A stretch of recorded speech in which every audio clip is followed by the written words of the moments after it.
Colombie-Britannique font l'objet de débats sur la place publique. Le CSF a décidé de resserrer l'accès à ces écoles le temps que se termine le méga-procès sur l'éducation en français. Pour mieux comprendre ce qui juridiquement dicte les droits des francophones, je me suis entretenue avec le professeur de droit Benoît Pelletier. Bonsoir, Monsieur Pelletier. Bonsoir. Les événements récents nous donnent l'impression de qui a droit d'aller à l'école francophone en milieu minoritaire est en train vraiment de devenir un enjeu de l'heure. Est-ce que c'est le cas? Bien, je crois que oui. Bon, tout le monde sait que c'est un enjeu extrêmement important pour la survie d'abord des écoles françaises en milieu minoritaire, que ce soit en Colombie-Britannique ou au Yukon ou ailleurs au Canada où le français est la langue de la minorité. On sait très très bien que la question de savoir quels sont les élèves admissibles dans ces écoles-là est une question centrale. Et par ailleurs, là, est intervenue récemment la décision de la Cour suprême du Canada dans l'affaire de la Commission scolaire francophone du Yukon, qui, à mon avis, est une décision qui a quand même des conséquences. D'ailleurs, ce n'est pas une décision neutre. Oui, vous avez écrit, M. Pelletier... C'est un peu ce qui explique tout le débat, là. Oui, vous avez écrit, M. Pelletier, que ça met en péril la survie ou l'expansion des écoles francophones au pays. Pourquoi? Oui, il faut comprendre ceci, c'est que la Cour suprême du Canada a déclaré que les commissions scolaires, et là, ça ne s'appliquait pas qu'à la commission scolaire du Yukon, les commissions scolaires ne peuvent pas décider unilatéralement d'admettre dans leurs écoles des élèves non admissibles en vertu de l'article 23 de la Charte canadienne des droits et libertés. Alors, vous savez que la Charte canadienne, à l'article 23, énonce différentes catégories d'élèves admissibles.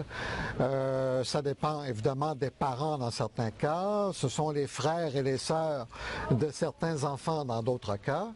Donc, l'article 23 définit des catégories. Et là, la Cour suprême dit les commissions scolaires ne peuvent pas, de leur propre chef, accepter des élèves non admissibles. Pour accepter des élèves non admissibles, de dire la Cour suprême, ça prend le consentement de la province ou du territoire concerné.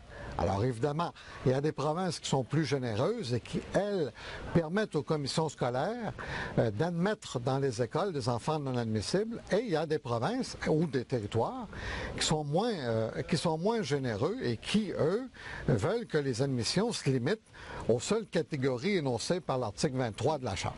Est-ce qu'il y a quand même une possibilité d'interpréter la Constitution? Je m'explique. Depuis 2 ans, justement, le Conseil scolaire francophone a été plus généreux et a décidé d'accepter, par exemple, les enfants d'immigrants, ceux qui avaient des grands-parents qui parlaient français.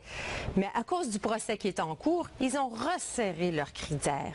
Quelle est la liberté des commissions scolaires à l'heure actuelle?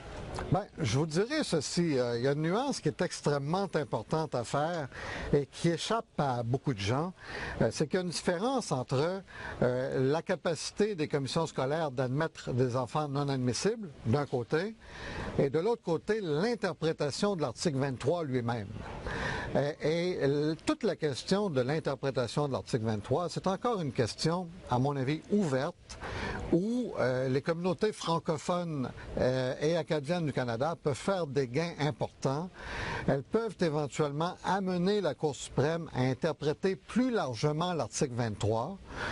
Il serait même possible que l'article 23 soit interprété de façon asymétrique, c'est-à-dire plus restrictivement dans le cas du Québec et plus libéralement dans le cas des autres provinces canadiennes et des territoires. Donc tout ça reste ouvert. Mais là, la question, c'est de savoir, évidemment, comment l'article 23 doit être interprété. S'il est interprété très largement, la Cour suprême pourrait éventuellement déclarer admissibles des élèves qui, en ce moment, ne sont pas admissibles en vertu de l'article 23, a priori, à l'école française, en Colombie-Britannique ou au Yukon. Alors donc, il y a cette différence, cette distinction importante, j'insiste, entre la capacité des commissions scolaires d'admettre des enfants non admissibles. Ça, je pense que la Cour suprême, dans l'affaire du Yukon tout récemment, a quand même tranché de façon assez catégorique cette question-là. Mais reste cette autre question tout aussi importante, sinon plus, qui est celle de l'extension de l'article 23, oui. qui est celle de l'interprétation de l'article 23. Et là-dessus, en fin de compte, tous les espoirs sont permis. Mais tout n'est pas encore clair et c'est comme une patate chaude en ce moment à cause du méga procès qui se tient sur l'éducation en français en Colombie-Britannique. Je le disais, le Conseil scolaire a décidé de resserrer ses critères. Est-ce que c'est en train de devenir comme le talon d'Achille des francophones? Je pense qu'il est trop tôt encore pour le dire parce que, encore une fois, il y a des gains là, qui sont possibles pour les francophones en ce qui concerne l'interprétation de l'article 23. Seulement, il y a une chose qui est sûre, et il y a eu des gains aussi tout récemment pour les francophones dans le dossier justement de la Colombie-Britannique en ce qui concerne l'équivalence de qualité, l'équivalence de qualité entre l'instruction en français et l'instruction en anglais. Vous faites référence ici à l'école Rose-des-Vents à Vancouver. Voilà.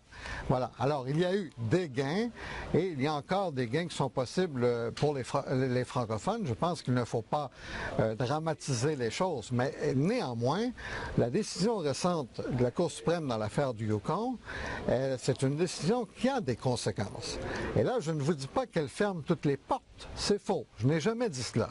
Je vous dis que c'est une décision qui a des conséquences et c'est ce qui explique probablement qu'en Colombie-Britannique en ce moment et un peu partout au Canada, il y a ce débat-là par rapport à l'avenir justement des écoles francophones et de la question de savoir qui sera admissible dans ces écoles et qui n'y sera pas admissible à l'avenir. Merci, M. Pelletier. Merci.